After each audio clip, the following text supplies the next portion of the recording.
अस्सलामु अलैकुम वरहमतुल्लाहि वबरकातुह।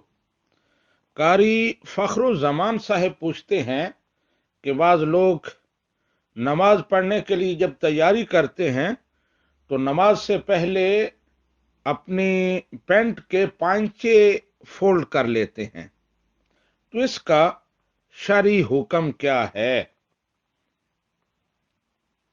ये कारी साहिब, अल्लाह सुब्हानहू व तआला ने हुक्म दिया है कि जब नमाज पढ़ने लगो तो लिबास जीनत पहनो, जिसका मतलब ये है कि नमाज के लिए सिर्फ सतर पोशी ही काफी नहीं बल्कि लिबास का बावकार होना भी जरूरी है। लिबास अगर उल्ट हो या उसके किसी हिस्से को उल्टा कर लिया जाए, जैसे पैंचे फोल्ड करते हैं तो वो उल्टे हो जाते हैं, तो ये बावकार तरीका नहीं है, नमाज के एहतराम और आदाब के मनाफी है। इसीलिए नबी रहमत सल्लल्लाहु अलैहि वसल्लम ने इससे मना फरमाया है।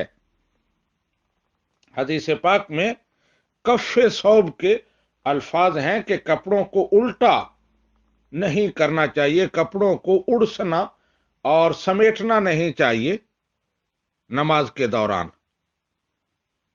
अगर इस तरह करके नमाज पढ़ें तो फुकहा ने इसे मकरूह तहरीमी लिखा है, और मकरूह तहरीमी का हुक्म यह है कि अगर नमाज में मकरूह तहरीमी का इर्तिकाब हो जाए तो वो नमाज वाजिबुल इयादा होती है।